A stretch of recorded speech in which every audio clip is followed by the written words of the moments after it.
Welcome to Shorty SuperCoach and welcome to another player profile, and let's talk about the Bont. So much talk about Marcus Bontempelli over the last few years, particularly this time last season.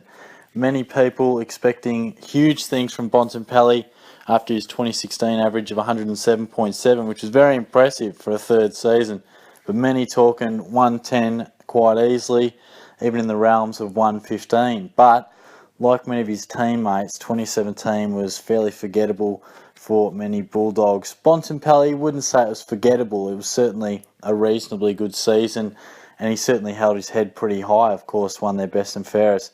But his average did dip ever so slightly, 105.1, it went down. And he did start the season extremely well, 120, 140, 133, 115. All the predictions look to be going pretty well. Even round 5, 88, then 141, 128. 7 rounds in, looking very good. And that was the case for many Bulldogs. I know certainly Dalhouse was similar, started the year well, and then they just seemed to slow. I mean, it was a classic hangover. No doubt it was a premiership hangover. They didn't seem to be the same side. Of course, more homework was put into the Dogs as a collective, and certainly Bontempelli would have been one of those. Statistically, there weren't too many major differences. I think the possessions was the main one. Dropped 1.5 touches per game, which isn't too much, to be honest, but he isn't a big ball winner to start with. 24.4 was what he averaged in 2016, and I think that's one of his positives. Doesn't need a lot of the ball to really hurt you, because as we know, he can go forward, take a mark, and kick a goal, and he's very, very clean with everything he does. A bit of the Pendlebury's about him in that respect. So it dropped to 22.9. Certainly his impact wasn't quite as good. I mean, we saw that final series when the Dogs won the flag. I mean, no wonder everyone was jumping all over him, expecting huge things. But we did see a slight stumble and a slight plateau from Bontempelli. So what does that hold for 2018? I think it does us all a favour. As long as he didn't do with him last year, I wasn't on board him. And while he wouldn't have been a shocking selection last year, he wouldn't have been what you hoped. But it means this year we can get him a touch under 578k, and I think that's an extremely good price. You know, that's not cheap by any means, but for a guy who's got the ability to certainly go 110 plus, and I think he goes in that category of a player we just feel is destined to eventually be in the top 5 super coaches in the game. Now, picking that season is one of them. I mean, that's one of the tough things. Like, look at Dustin Martin. I remember talking about Martin this time last year and saying at some point he will tear the game apart and have an unbelievable season and dominate this game. But picking what year that'll be is as good a guess as anyone. Perhaps Martin was a little bit more unpredictable, where Bontempelli seems to be slightly more predictable in his performance. Of course, we saw Martin be inconsistent in his early seasons, brilliance, and then slightly poorer games, and then he just exploded last year. Could that be Bontempelli to some respect? I'm not saying he's going to have the season of all seasons like we saw from Martin, but I think he is that guy that we say from an early age, an early starting point in their career, that at some point this guy's going to be a 110 averager and a little bit more regular seasons. And I think Bontempelli's certainly that guy. And I've got a feeling it'll be next year. I'm fairly confident about him. I think we'll see the Dogs get back to closer to where they would like to be. I don't think they're going to be a premiership threat, but I think they are a quality side.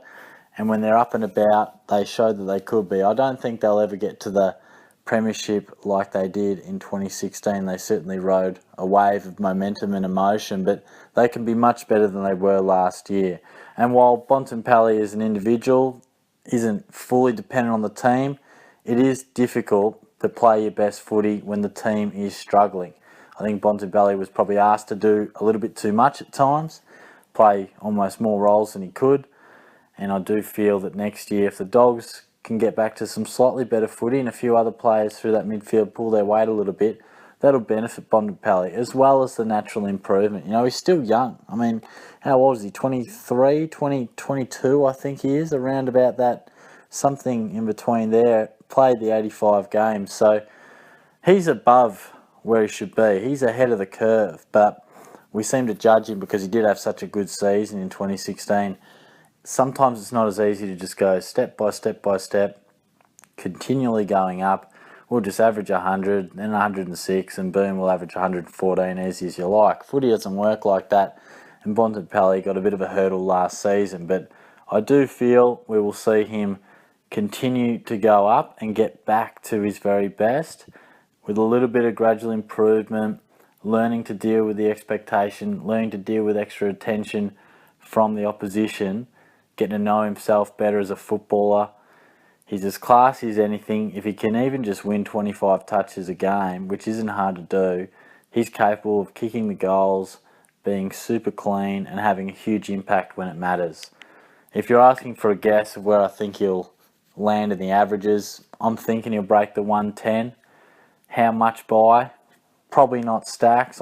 If I had to guess, I'm guessing 111, 112 average, but it is very tough to say. So at this point in time, Bontempelli is in my team and I'm feeling good about him. I think he's one of those guys that the SuperCoach scoring system suits him very well, and barring no injuries through the pre-season, which from reports too, I think throughout the season he may have had a niggling injury last year. I seem to recall, and now that I mention it, that he was carrying something. I googled it before and didn't seem to be able to find anything too concrete. Didn't miss any matches really, so maybe it wasn't enough to put him out, but it's just one of those things where it's just not quite allowing you to be at 100%. But nonetheless, Bontempelli, the ceiling is very, very high. His ability is extremely good, we all know that. And I think at some point in time, he's going to average that 110 to 115. Maybe at his very best, it could be more than 115 plus. But I think next year, he's certainly worth taking the punt. He's got such an ability to go big.